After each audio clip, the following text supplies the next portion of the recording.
also, I think our guys looked at the opportunity to play against a couple of the we thought, a couple of the best receivers that we had seen all year going into the game. So overall, did a lot of good things. There were obviously things that we need to be better and clean up in, and we're working hard to try to get to the point that we're just playing our best ball. And if we can do that here down the stretch, then the results, in my opinion, will take care of themselves. But we need to have a great week of preparation, and we will. We're off to a great start with that.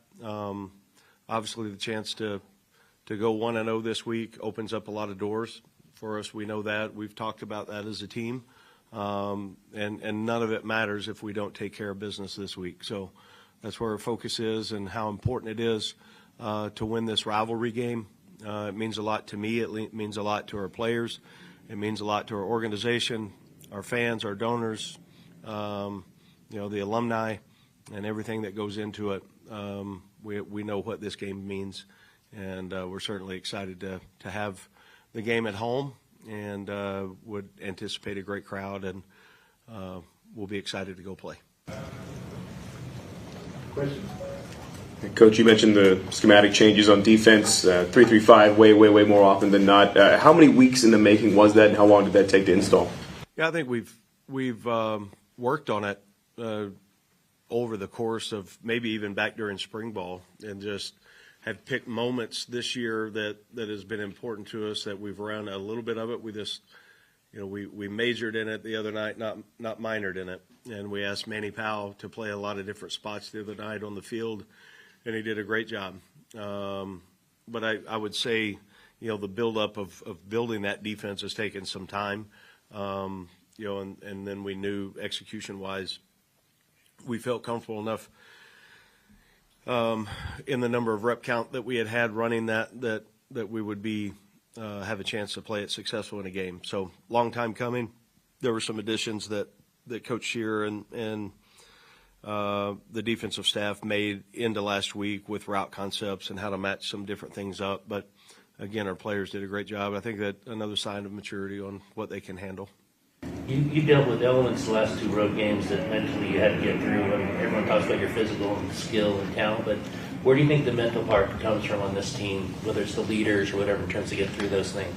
Yeah, I think there's a number of layers with that. I think the understanding, and everybody kind of laughs when you say it doesn't matter if you play home, away, or in the parking lot. If you prepare the right way, then your habits will take complete control. And that's with a delay with a plane. That's with the Friday night food not being great at a hotel. That's with a bus getting a flat tire. We call it distraction control. And the more and more you talk about those things, that when things happen that don't go maybe perfect or in your, train of thought on the way you want it to be, and it really doesn't matter. We control what we can control.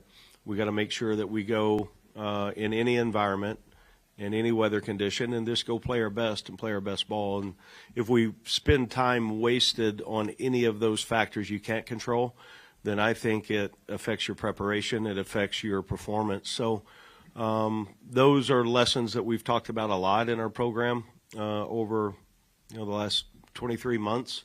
I think this team, with the maturity level that they have, they're able to take those lessons and then apply them, and then also lead the other guys through that in a strong way. So I think we have shown some toughness and resolve in a number of those things.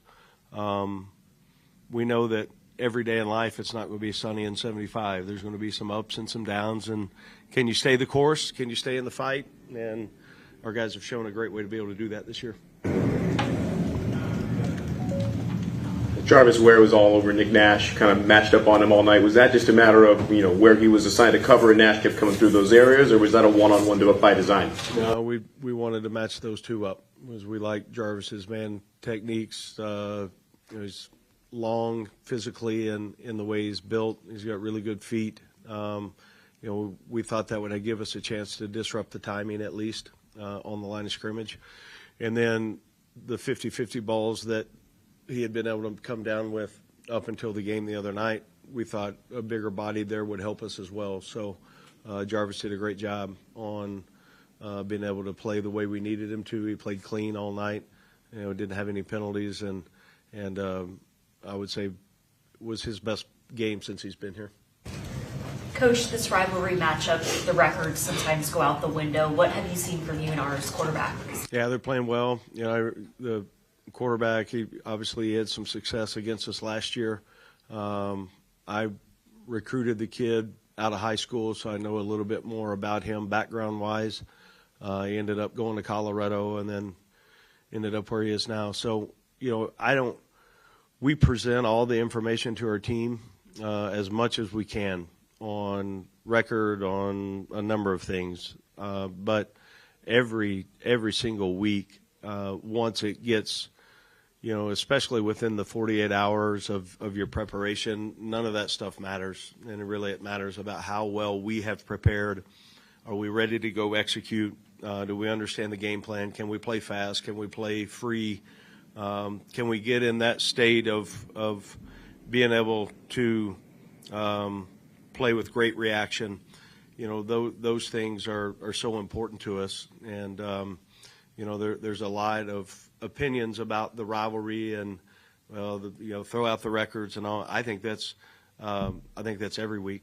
Obviously, I do think the team that we're playing, I look at just overall offense, defense, and kicking. They're playing really, really hard. I mean, they're giving extreme effort, and we know that we'll get their best shot Saturday evening. Who delivers the message about, aside from you, about the rivalry, the intensity? Is it someone like Hunky, or do you have a player you can lean on who's been here 4 or 5 years? Yeah, I talked a little bit this morning just about what it meant. It doesn't matter if you've been here 8 months or if you've been here, I don't want to reveal Hunky's age, but, he's an old guy that long. It has to mean something to you. And if you don't know, because you haven't been here very long, it's our job to educate them. So I think it's everybody in the building that has been a part of it that understands the importance of it. There'll be a couple of different messages through the week from different voices. I wanted to set the tone this morning with the initial one. What was the tone? Down to business, what we need to do to play well, and who the opponent is. What the cannon stands for, and it's our responsibility to keep it. From a schematic side, back to the game last week, how much of the game plan was impacted by the rain once you guys got to the stadium? I thought, it depended on what direction we were going offensively a little bit, because the wind was maybe heavier than it looked on TV. So there were some things that, we were a little bit, held a little bit closer, took the air out of the game a little bit more going towards our locker room just because of the way the wind was, especially in the kicking game. I think defensively we also understood how we could attack them in certain situations, and I think the weather played in our favor. And, we talk all the time that whatever the weather condition is, it's perfect weather for UNLV football. And if you believe that, then you'll go play, and it doesn't matter. So just like this morning, it was, it tried to rain a little bit, but just couldn't do it. So I said we must need a little more wet ball work. So, the good Lord blessed us with a little rain this morning. We got a little more work in it. So anyway, it's all about your mindset, your attitude, and having no excuses. And our guys have really adapted and adopted those principles, and it's been fun to see. Have you ever coached on the kind of the wrong side of a rivalry where you were the down team? And what's that motivation? How do you get your guys fired up just to figure out what choked? Yeah, I think, forever was part of the Missouri-Kansas matchup, which was the oldest rivalry west of the Mississippi, and was on both sides of that. Missouri and Arkansas had become a pretty good rivalry, and then even more so for me because I was on both sides. There's been a number of them over the years, and I think a lot of it. Number one, it's education. Number two, a lot of it depends on the makeup of your team. Every team is motivated by different things. We've got very, very strong motivation going into this game for a lot of reasons, and it being a rivalry game is certainly one of them. Sort of a big picture question, but you've got a lot of seniors at key positions. For the health of a program going forward, what role do you want to see your seniors playing in, mentoring their, freshmen and the guys coming up behind them at their positions? Man, I think we're going to walk 30 seniors on Saturday. Obviously, it's a big number, but I think in the world of college sport now that may be more normal than it used to be. And so I think the ability for whenever you have a chance to get a kid in your program, whether they got 5 years left or 8 months left, it's about the foundational approach of what the team and what the DNA of that group and team and program is, and then fast forwarding that message and fast forwarding those meetings to make sure that we use every single minute that we have together to become who we are.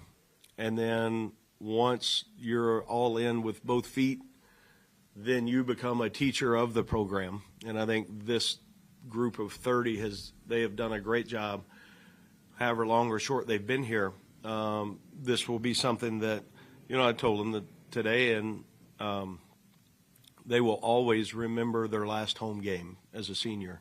And so it's their responsibility to play really well, and it's everybody else's responsibility in the room to make sure that they walk out of that stadium a winner. So, we lean a lot on the leadership, but also, classification-wise, we've got leaders in every single room and every area. It's so important to the health of the program. So I think with that group, it's a very long answer, with that group, they've led by example, they've led vocally, but I think more than anything, they've painted the picture on what real preparation looks like. So I'm hopeful that will continue to carry over in our program.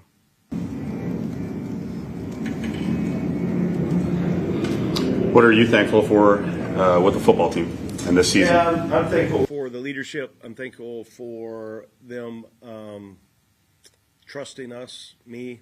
I'm thankful for the work that they put in every day. I'm thankful for them having a chip on their shoulder. I'm thankful for the health of our team. I'm thankful for the ability to remove any restrictions that anyone would put on this team because of the logo, and just be who they are and go win and prove people wrong. I'm thankful for their attitude. I'm thankful for their willingness to work every single day. I'm thankful for the things that you can't capture in a 15-week season, but they've done it every single day on the way that somehow, some way, we've gotten a little bit better every single day. I'm thankful for the work that they put into the city in giving back. I'm thankful for the approach that they take academically with the semester ended today. I think would be a 3.25 cumulative GPA. I'm thankful for their hunger, for their willingness to accept new guys that we've brought into the program. Thankful for a lot of things with this group. And I'm thankful for their openness and honesty on wanting to finish the right way. And the messaging has been tremendous from our guys. And I think it's real. I don't think it's fabricated or we're just saying what we think Coach wants us to say. About the CFP ranking committee in terms of showing respect for your schedule? Yeah, I think, I've got a lot of respect for the committee. They've got a very, very difficult job. And but if you do look at the body of work on what we have done, we match up with the number of games that we've won on the road with Notre Dame, I believe, with Power, whatever it is, 4 conference games away from home that we've won. You look at the body of work on the strength of our schedule. I think that is a part in it. You look at the people that we have beaten early in the year, the success now that they're having a little bit later in the year. You look at the opportunities for us to finish with 10 wins. whoever wins the Mountain West Championship game will have a strong seed at the 12-team playoff. And I think the committee, again, has a very, very difficult job. But I've got a lot of respect for the amount of work that they have put in, and I know they'll come up with the right 12 teams. You said that the guys wanted to finish the right way. What does that look like to you? Well, if we break it down, finishing today after a great Monday practice in recovery habits and then extra film study, tomorrow morning having our best Tuesday practice of the year, making sure that we have elite focus on the task at hand. We'll have a travel team lift after practice tomorrow, and then wake up and do it again on Wednesday, but make sure Wednesday is the best one of the year and so much better than the previous day. And then our developmental group will lift that afternoon, and we've got another opportunity to set PRs in the weight room this week. So that's important to us. Thursday, I want us to have a great speed-focused Thursday practice with elite focus, and then get into the 48-hour preparation and understand how important that is for us to have success, and then go play our best ball. And if we can do that and play clean in all three areas and play with great confidence, self-confidence, because we've earned that, the result will happen the way that it's supposed to happen. And then we'll fast forward the week and go to Boise and have the opportunity to compete for a championship. And again, the winner of that will be in the playoffs. So ultimately, you talk about finishing in the where your feet are in the here and the now. It comes down to our habits, our preparation, minute by minute.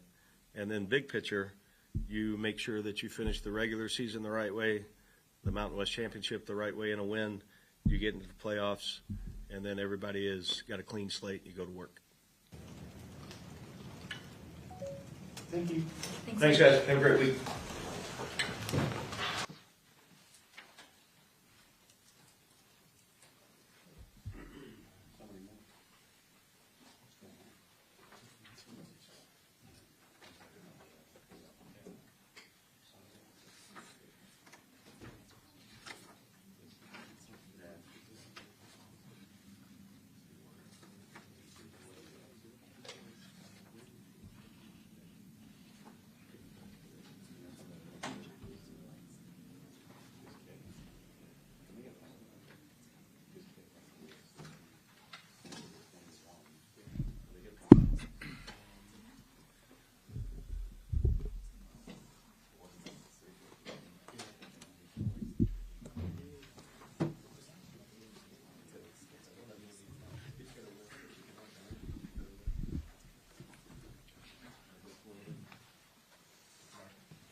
All right, 14 captains going into senior day.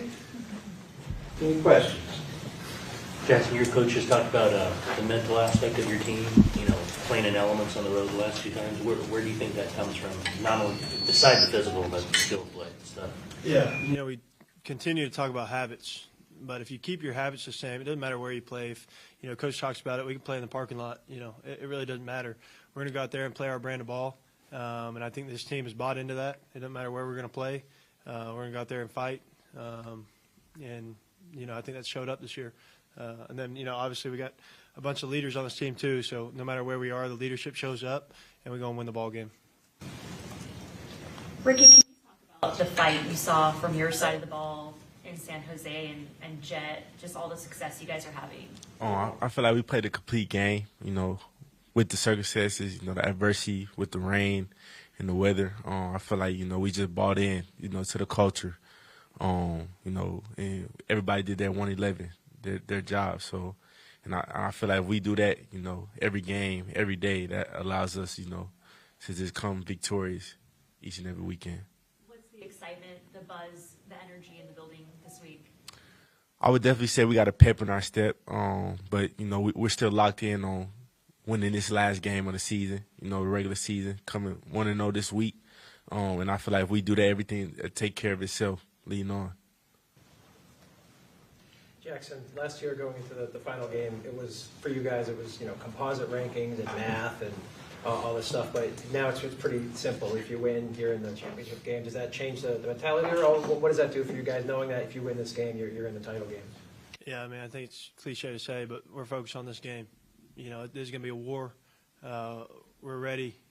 We're excited to get a chance to play this team at our place. It means everything to us. We're ready. I mean, we're focused on this game. Jono, can you talk about just the defensive performance from your guys in your secondary, just shutting down Nick Nash and all the receivers on Friday? Oh, yes, ma'am. Just like Rick said, everybody just did their 1-11. We were all on the same page, and yeah. For both Jono and Jackson, the defense last week, the 3-3-5, basically throughout the entire game, how did that change your guys' specific responsibilities throughout the night? Yeah, it really didn't change much. We had a game plan going in. Obviously, the game plan last week was different than most weeks, but you practice all week, and so then by game time it's normal. It doesn't change anything. I think our coaches did a phenomenal job of putting us in the right positions. We went out and executed. Our D-line was all over the quarterback. It was hard for him to get it out too. Obviously, the back end did a really good job. Marcel McDuffie, I think, played one of his better games, and he was in man-to-man all week. So we, like Jono said, played 1-11, did our job, and it wasn't too much. Jackson, can you talk about the three guys to the right of you, what you see from them every day, what they bring to this program? Yeah. First of all, they're my brothers. They mean everything to me. They know how much football means to me. I can't stop thinking about it. I go to sleep thinking about it, and they're here every day. They're the hardest workers in this building. I look up to them in a lot of ways. They all have different attributes that are really special. They've led this team to where we are at this point. They're going to continue leading us, and they really mean everything to me. And I think more of it's not as much on the field. Everyone knows how good of players they are on the field, but off the field, they're special human beings and mean a lot to me. Jacob, you probably see the cannon every day coming in out here. There's talk about those championships, playoffs, all this other stuff. So when you bring it back to that, how much do you think that means, aside on the top of everything else? Oh, it means a lot to us in this program and to this city, the cannon. And, for us to be able to keep it here last year, it meant a lot to us. And, we're going to protect it with our lives, man. And we know it's going to be a tough game. This game, as it always is, it's a rivalry. So, we know they're going to bring it. But we got to bring it harder, and we got to protect it. For Ricky and Jacob, where does that game last week rank for you guys as far as toughest weather games that you've had to play in? I saw just about everybody shed the gloves as soon as the game started. Where does that rank for you guys in your careers? I played in a game at Michigan State. It was snowing. You couldn't even see the lines on the field. So, I mean, San Jose it was one of the toughest games, but I feel like we put in a lot of work throughout the week. So, it was only right for us to go out there and execute. And I want to say thank you to defense, man. They played a great game, which has allowed us to, build our confidence, in that weather, in that rain. We just played a complete game, for sure.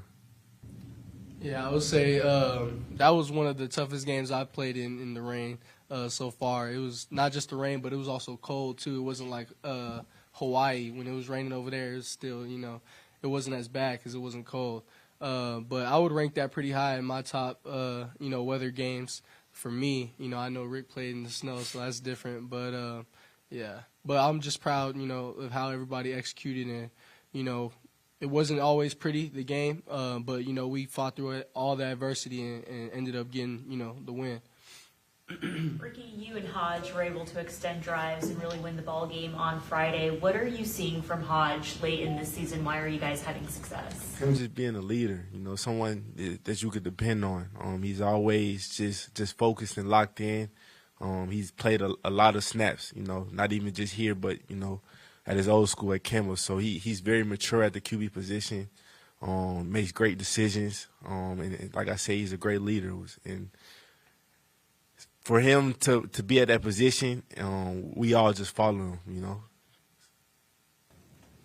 Best connection between you guys was on that third down conversion late in the game with that catch on your own sideline on the one-on-one ball. Walk us through that play from your vantage point. Really just seeing that coverage. They went man on that what was it, third down, fourth?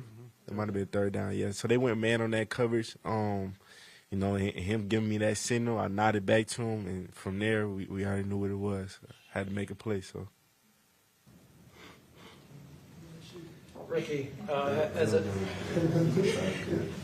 a senior who's leaving the program after this year, what is your responsibility when it comes to teaching younger players at your position and sort of getting the next wave of guys ready to come in here and continue the success that you guys have started? Basically, just passing on the game of the habits, how to prepare the right way, preparation, eating habits, everything that goes along with becoming a great player. Taking care of your body. It's always the little things that you can just really focus and lock on, and just becoming a better receiver or a player overall. So I definitely want to pass on my knowledge of the game, my preparation, and just how I do the small things, really, my habit-wise. Jackson, I know you have a close relationship with Coach Fish. Just the consistency you're seeing in the weight room, what are you seeing down the stretch of the season for you guys to be so healthy? Yeah, Coach Fish is phenomenal. I think all three of these guys and then all 107 guys on the team can back me up on that. He's like no other strength coach. The stretching routine that he's taught us has become vital for my success.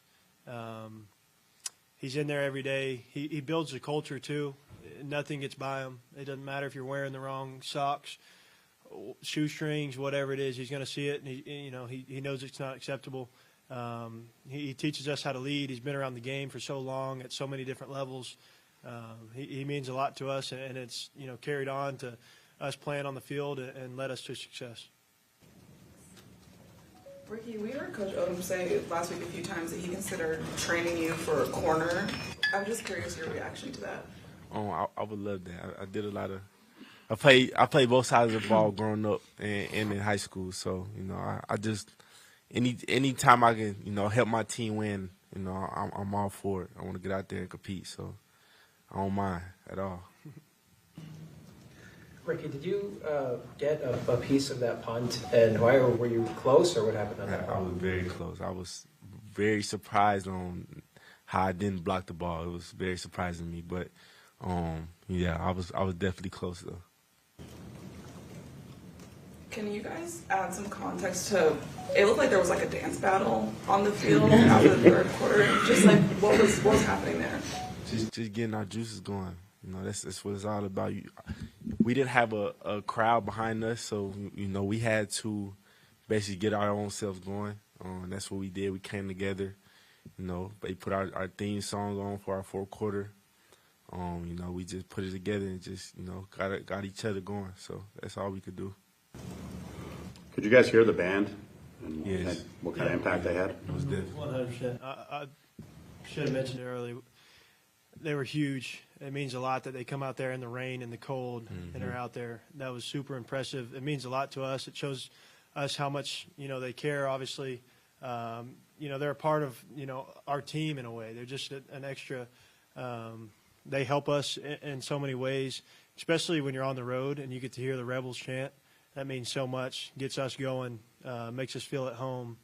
It's a huge advantage too. People don't understand how much fans can really shift the momentum of a game. And with the band being there, I think they really helped shift the momentum in that game. Jackson, Coach Odom talked a lot this season about how you can only focus on controlling your own destiny and not like the things outside of your control. But now you guys really do control your own destiny. How difficult, I guess, was it to keep the focus in the locker room on the things that you could control? Yeah, this team's resilient, so it wasn't too hard, honestly. We preach, be where your feet are. All we care is, to go 1-0 each week.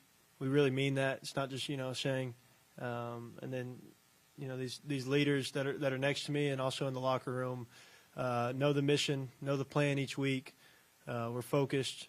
We're hungry. So it hasn't been too much. Obviously, it's played out in our hand, and you got to take advantage of it. gets played out in your hand. Did you guys watch that Colorado State game as a team? Not as a team, but I think some people were watching. I was watching closely. It was fun to watch. It meant a lot to us. In the future. But like I said, we're focused on going 1-0 this week. There we go. Thank you. Thank you guys. Thank you.